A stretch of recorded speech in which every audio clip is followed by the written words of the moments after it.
Abra sua Bíblia em Mateus capítulo 10, você que nos visita, uma alegria tê-lo aqui em nosso meio, que o Senhor possa te abençoar. Mateus capítulo 10, e hoje eu quero falar sobre esse tema, como lidar com ambientes estressantes. Quem acha que a gente vive num mundo que está estressado?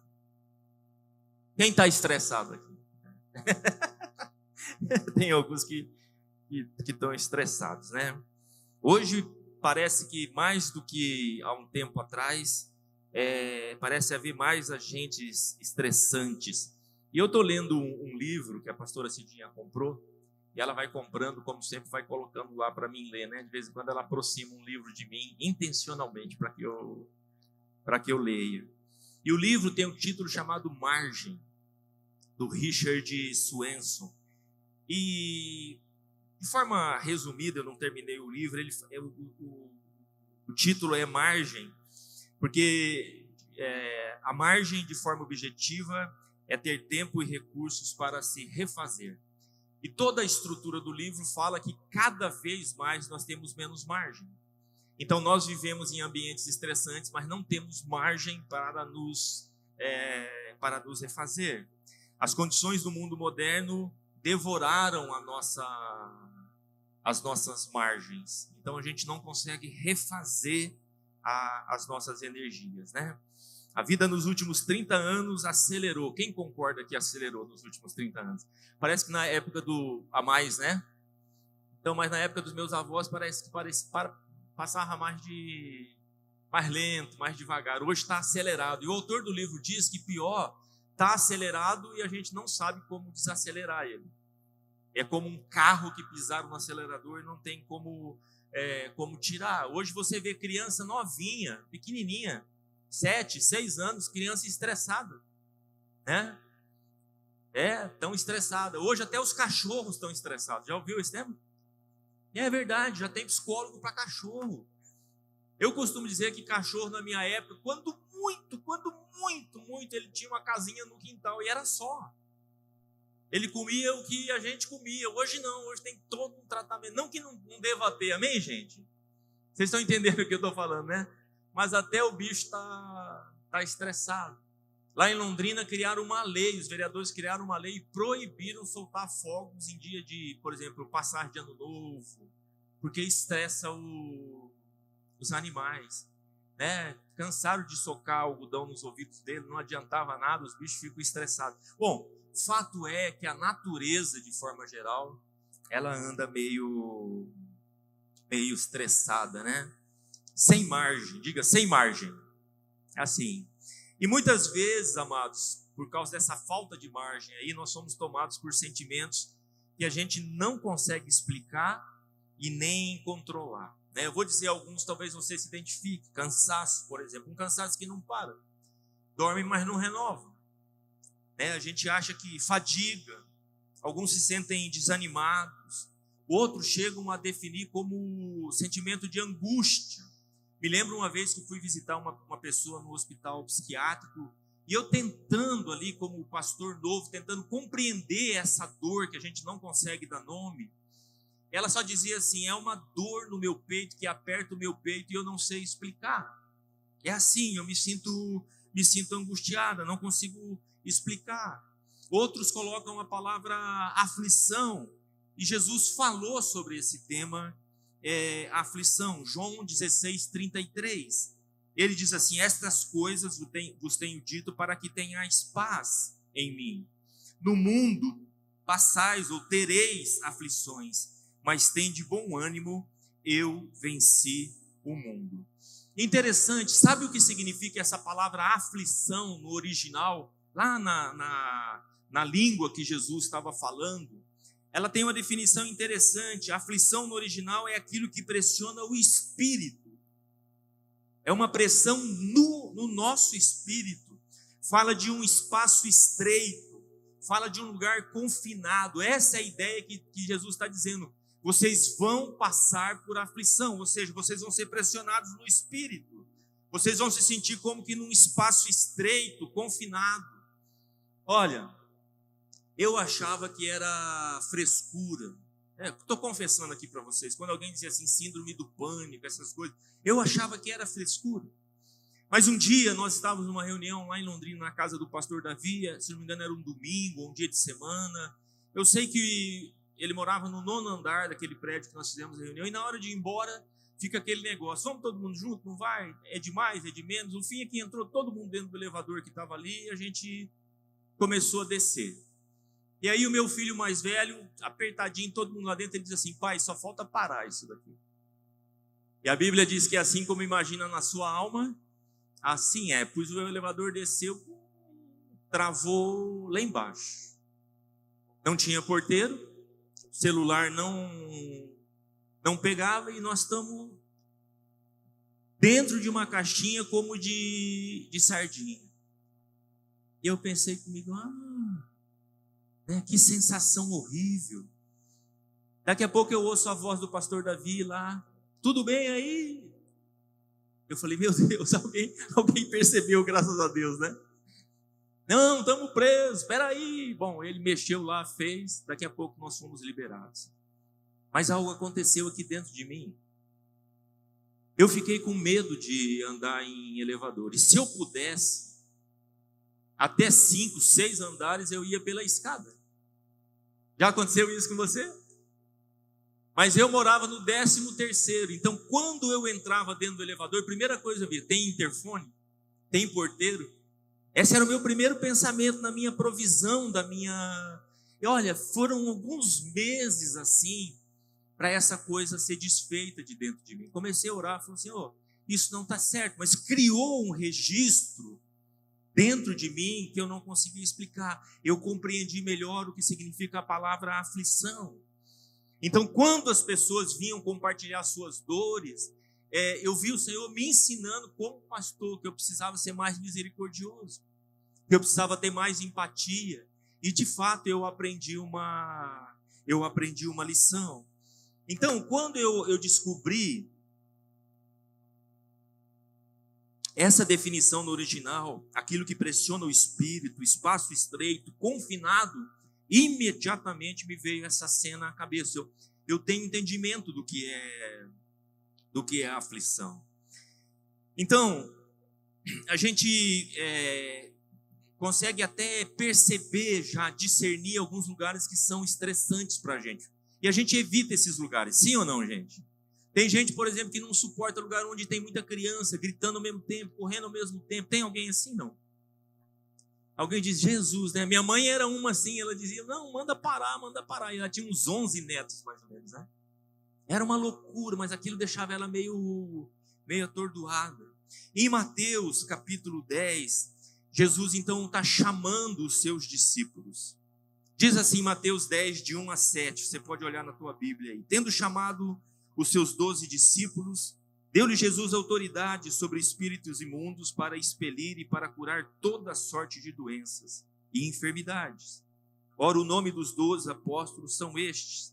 Então, Simão, André, Tiago, João, Filipe, Bartolomeu, Tomé e Mateus, Tiago, filho de Alfeu, Tadeu, Simão, o Zelote, Judas Iscariotes, que foi quem o traiu. A estes 12 enviou, dando-lhes as seguintes instruções: não torneis rumo aos gentios, nem entreis em cidade de samaritanos, mas de preferência procurai as ovelhas perdidas da casa de Israel, e à medida que seguirdes, pregai que está próximo o reino dos céus. Então, Jesus chama os seus discípulos, e você é um discípulo de Jesus, se você foi chamado por ele, diga amém para isso. Então, Jesus chamou e deu nome para ele. Então, discípulo não é alguém que está no meio da multidão e nem deve ter comportamento de multidão, mas tem identidade, tem nome. E o que segue o capítulo 10, o que segue no capítulo 10, é como se Jesus estivesse chamando os discípulos e diz assim: preste atenção nas orientações que eu vou dar a vocês, porque eu vou falar sobre um ambiente que vocês vão enfrentar. Então o tema nesta manhã é como enfrentar ambientes estressantes. E Jesus estava dizendo assim: eu vou enviar você para este ambiente que eu vou começar a descrever agora. E se você prestar atenção no capítulo 10, eu vou resumir aqui. Jesus começa dando uma ordem, ele diz assim: podem ir, curai os enfermos, ressuscitem os mortos, purifiquem os leprosos e expulsem os demônios. Presta atenção, enfermos, mortos, leprosos e demônios. Dá para imaginar um ambiente que eles iam enfrentar. Jesus diz mais, não leve nenhuma provisão. Jesus parece engraçado algumas vezes.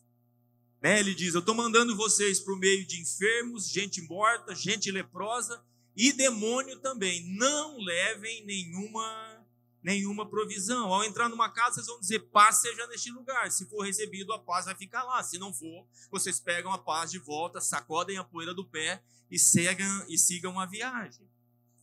Jesus diz mais, eu envio vocês como ovelha no meio de lobos. Pergunto para você, que chance tem uma ovelha de lutar com um lobo? Que chance? Nenhuma. Não tem. Porque a ovelha nem sabe se defender, por isso que ela precisa do pastor. Não é característica de ovelha aprender a lutar, mas Jesus está dizendo, eu estou enviando vocês como ovelhas no meio dos lobos. Ele diz, tomem cuidado com os homens, eles vão entregar vocês nos tribunais. Olha, nós vivemos dias assim, que qualquer coisa, quando você dá uma opinião, você pode ser criminalizado. Você pode sofrer um processo, você pode ser preso por emitir uma opinião. Vocês vão enfrentar ambiente de traição. Presta atenção, quando vocês entrarem numa casa, os filhos vão estar lutando contra os pais vão estar lutando contra os filhos. Este é o ambiente para onde Jesus está enviando os seus discípulos. E diz mais, vão odiar vocês por causa do meu nome. Vão perseguir vocês. E quando perseguirem vocês, fujam para outra cidade. Jesus diz assim, eu não vou livrar vocês, vocês vão ter que fugir. Vão para outra cidade. E assim ele termina o capítulo 10. E o capítulo 11, ele começa falando a respeito de João Batista. Porque João manda procurar Jesus e faz uma pergunta. Será que é este que havia de vir ou devemos esperar outro? Jesus diz, olha, conte para ele o que está acontecendo. O cego está vendo, o surdo está ouvindo, o paralítico está andando. E ele vai chegar, o próprio João vai chegar a uma conclusão. João está preso para nunca mais sair da prisão. A única coisa que sairia da prisão é a cabeça de João numa bandeja, como a história nos conta. Jesus continua falando do ambiente estressante que os discípulos iriam enfrentar.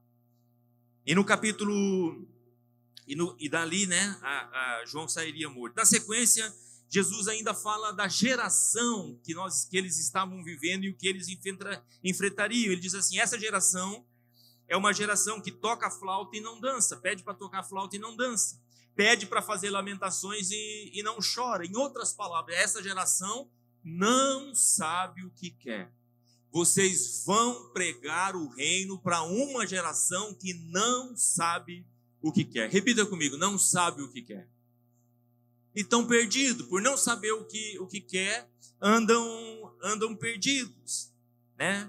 E ele enfatiza dizendo assim, veio João para anunciar e fazer chamar o arrependimento, e vocês dizem que eles tinham demônio. Então veio o Filho do Homem e vocês chamaram ele de amigo de pecadores, de comilão, de beberrão. Em geral, o público de vocês não sabe o que quer. Jesus continua. Mateus capítulo 11, versos 21 a 24, também fala do ambiente de incredulidade que eles iriam enfrentar. E ele diz, ai de ti, Corazim, ai de ti, Betsaída, porque se em Tiro e em Sidom se tivesse operado milagres que em vós se fizeram, há muito que elas se teriam arrependido com pano de saco e cinza. E contudo vos digo, no dia do juízo haverá menos rigor para Tiro e Sidom do que para com vós outras. Tu, Cafarnaum, elevar-te-ás porventura até o céu, descerás até o inferno, porque se em Sodoma tivessem operado os milagres que em ti fizeram, teria ela permanecido até o dia de hoje. Digo-vos, porém, que menos rigor haverá no dia do juízo para com a terra de Sodoma do que para contigo. Uma geração incrédula, que agem como lobos, que não sabem o que quer, e uma geração de incredulidade. É para esses que Jesus enviou, ou para este meio que Jesus enviou os seus discípulos. Então, ao olharmos este contexto aí narrado em João 10 e João 11, a gente chega numa única conclusão, porque o mundo vai se agravando na sua perversão, é que o pecado gerou um ambiente altamente estressante. E só mudam as figuras, mas o espírito que está atuando é o mesmo. E a ideia é criar aflições no nosso coração. Esse é o ambiente que nós estamos vivendo. É neste contexto que Jesus diz as seguintes palavras, Mateus capítulo 11, versos 28 a 30, que a gente conhece tão bem. Ele diz assim: vinde a mim, todos que estáis cansados e sobrecarregados, e eu vos aliviarei. Tomai sobre vós o meu jugo e aprendei de mim, porque sou manso e humilde de coração, e achareis descanso para a vossa alma. Porque o meu jugo é suave e o meu fardo é leve. Quem sabe decora esta passagem? Quase que sabe decor, né? Mateus 11, 28, 29 e 30. A gente quase que sai automaticamente dos nossos lábios. É muito importante nós entendermos em que contexto Jesus estava dizendo estas palavras. Eu acabei de contar o contexto para vocês. Numa única palavra, um ambiente altamente estressante. Então, Jesus fala desse ambiente estressante para os seus discípulos e o que eles iriam enfrentar. Mas, como sempre, também Jesus entrega chaves nas mãos dos discípulos para vencer esse ambiente. E nessa manhã, as mesmas chaves o Senhor quer colocar nas nossas mãos. Você pode dizer amém para isso? As mesmas chaves. Então, esse texto, esta promessa do Senhor, traz algumas chaves para a gente. É isso que eu quero ver com vocês. Primeira chave, o convite de Jesus. Vinde a mim, diga, vinde a mim. É um convite, amém, amados? E isso pressupõe uma ação. Não vai acontecer de forma automática. É necessário uma postura nossa de irmos até Jesus. Então, note, ele chama os discípulos, ele chama pelo nome, porque ele conhece cada um, conhece sua estrutura. Ele prepara dizendo o ambiente em que eles enfrentarão e diz: vocês vão enfrentar, mas lembrem-se, quando a coisa estiver muito estressante, venham a mim. Amém? Vocês estão entendendo? Que é um convite da parte do Senhor. Então não acontece de forma automática. Se você não responder ao convite do Senhor Jesus para vir até Ele, nada vai mudar na nossa vida. O estresse só vai nos agravar e possivelmente, como muitos, vai acabar nos matando. É uma chave que o Senhor nos dá. Aonde eu vou aliviar o meu estresse? E eu quero dizer, sabe, toda doença na nossa vida tem origem no nosso mundo interior. E ela não se dá de forma contrária. A cura começa pelo nosso espírito. A cura vem em espírito primeiro, nosso relacionamento com Deus, nossa comunhão com Deus, onde recebemos provisão sobrenatural de Deus sobre as nossas vidas. Quando o nosso espírito recebe o toque de Deus, a nossa alma, que é a sede das nossas emoções, ela entra em equilíbrio.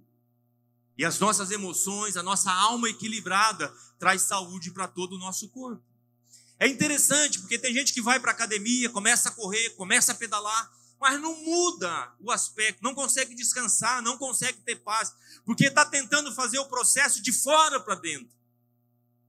Quando, na verdade, a essência do homem é de dentro para fora, começa no nosso espírito. A Bíblia diz que nós éramos como inimigos de Deus. Quando nós reconhecemos Jesus como Senhor e Salvador, a primeira coisa que alcança o nosso coração é a paz. Você pode dizer amém para isso?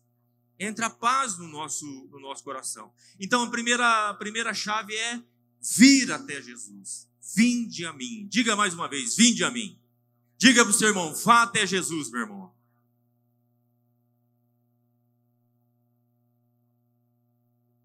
A segunda chave é receber o pacote completo. Eita bênção, hein? Quem quer o pacote completo da parte de Deus? A segunda chave é receber o pacote completo. Então, em Mateus 11, 28 a 30, como nós lemos, está escrito: vinde a mim todos que estáis cansados e sobrecarregados, e eu vos aliviarei. Mas Jesus continua: tomai sobre vós o meu jugo, e aprendei de mim, que sou manso e humilde de coração, e achareis descanso para a vossa alma.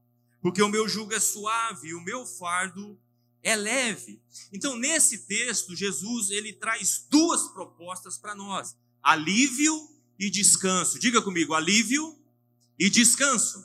Mais uma vez, alívio e descanso. Pode parecer que é a mesma coisa, mas não é a mesma coisa. A gente tende a entender que alívio e descanso são as mesmas coisas. Preste atenção, quando eu vou até Jesus, eu recebo alívio.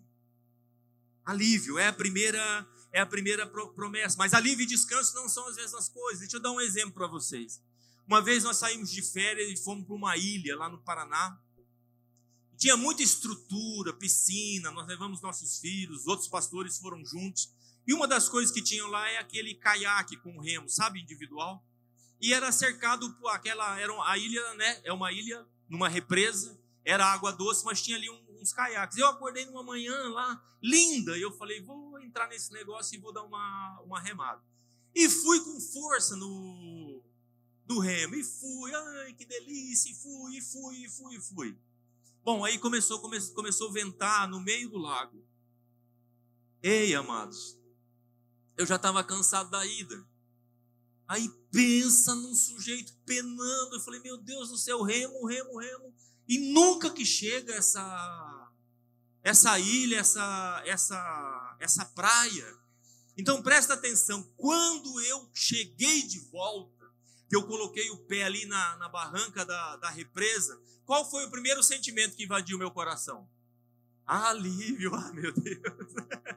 Ai, que delícia, tá pisando em terra firme. Mas eu recebi descanso naquela hora? Não, eu precisei dormir a tarde inteira para descansar.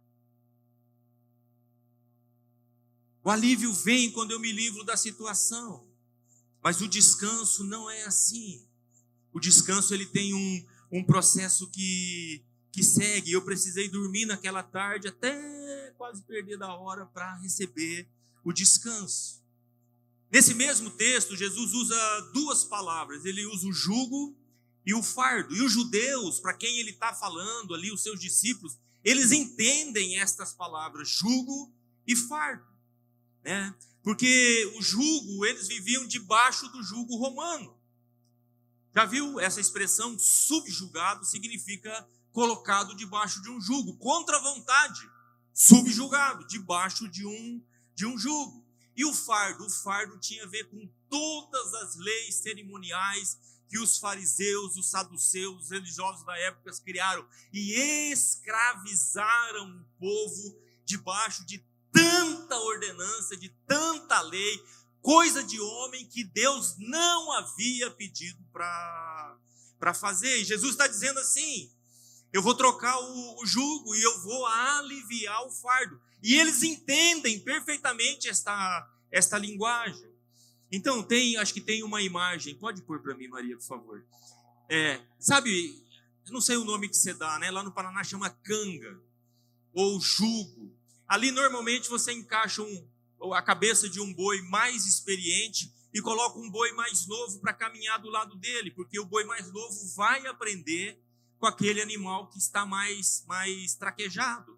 Essa é a figura que Jesus está falando, ele está usando este jugo aí, dizendo, então, quando você vem a Jesus com as suas situações, você recebe alívio.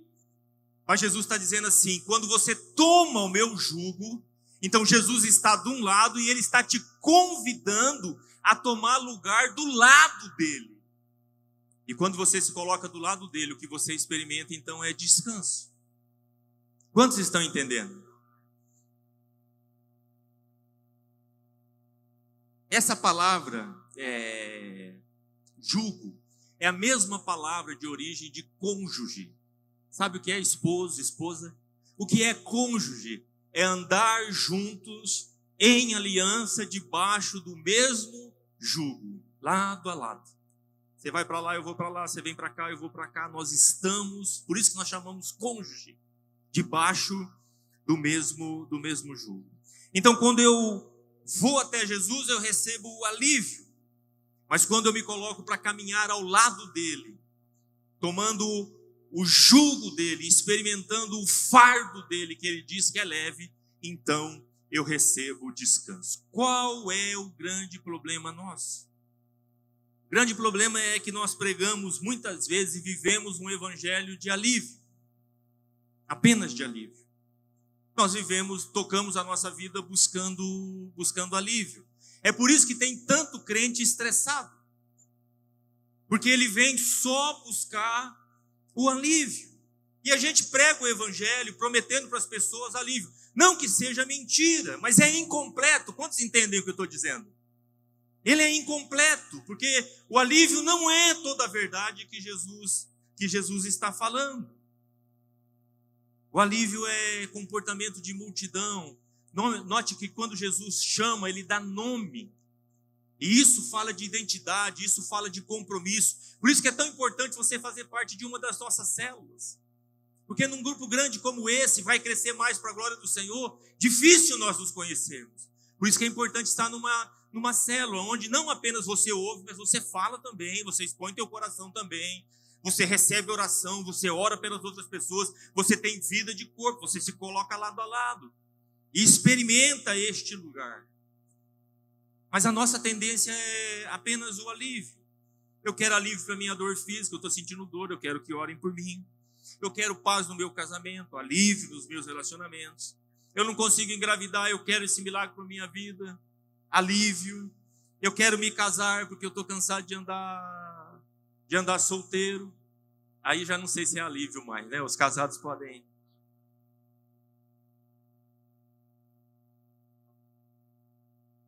Tinha um pastor amigo muito querido, ele já faleceu, né? Ele já estava lá perto dos 40, não tinha casado ainda.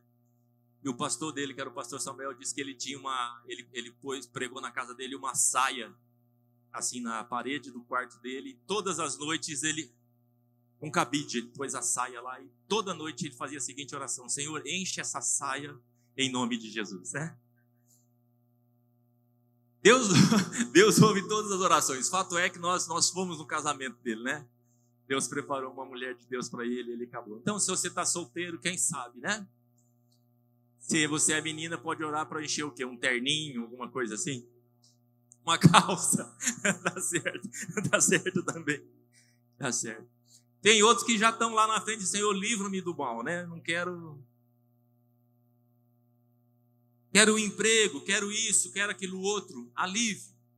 E nós nos relacionamos com Deus apenas na base do alívio. Qual que é o contexto que Jesus está falando com os discípulos? Está mandando ele para um ambiente de muito estresse. Quando a gente vem, a gente recebe descanso. Mas quando a gente se coloca para caminhar lado a lado com ele, a gente é aliviado quando a gente chega até ele. E quando nós nos colocamos para caminhar com ele lado a lado, nós recebemos descanso. Amém, queridos? Quantos de vocês estão entendendo o que o Senhor está nos falando nessa manhã?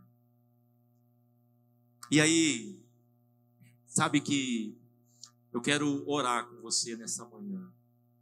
E a pergunta ela é bem objetiva, né? Quantos nesta manhã querem, além de alívio da parte do Senhor, querem receber descanso da parte dele? Quantos precisam descansar aqui? Então, tenha em mente só o passo que você vai dar, porque ele é muito importante. O descanso não vem numa visita. O descanso vem numa jornada. O descanso vem numa caminhada. Sabe o que nós entendemos como igreja? Igreja é lugar de compromisso. Tem gente que vive atrás de novidade. Vive atrás de alívio. Frequenta uma igreja por um tempo, já recebi aqui, vou para outro lugar, lá estão dando aquele alívio lá, aquele outro está dando um alívio lá, o outro está dando um alívio lá. Nunca firmam raízes, nunca se tornam uma árvore frutífera, nunca. Olha, se você prestar atenção na palavra, no Evangelho de João, as promessas de Deus é para quem está plantado na casa do Senhor. E a promessa é maravilhosa, você vai crescer, vai florescer, você vai dar frutos na estação apropriada, você vai ser sombra com a sua maturidade para muitas outras pessoas. Tudo isso é verdade. Mas é verdade também que o Senhor vai te podar, que o Senhor vai tratar áreas em sua vida, em minha vida. O grande problema é que a gente abandona este lugar na hora que começa a poda. E a gente acha que a poda de Deus se dá diretamente de Deus. Não, Deus usa homens. Assim como usa para nos abençoar, usa também para nos podar. Está debaixo de cobertura. Tratar as áreas para que nós possamos ser potencializados. Qual é o objetivo maior da poda? Não é matar a árvore. É tornar ela mais produtiva, para que eu seja mais produtiva e alcance tudo que Deus tem para mim, eu preciso permanecer neste lugar. Daí a importância de fazer parte do corpo de Cristo. Amém, queridos? Caio, vem aqui, filho, por favor. Eu tenho uma convicção em meu coração, aqui no meu espírito. O Senhor ministrou muito a minha vida. Sabe que em alguns momentos a gente realmente só busca alívio. É como eu falei, perdido lá dentro daquela represa, com um caiaque, morto de cansaço. A única coisa que eu queria era me aliviar daquela aflição. Preso dentro do elevador, a única coisa que eu queria era sair de lá. Alívio. Mas da mesma forma como eu fiquei preso no elevador, eu fiquei preso morto de cansado na represa. O alívio não resolve as coisas. Eu descobri que eu posso descansar mesmo estando preso dentro de um elevador.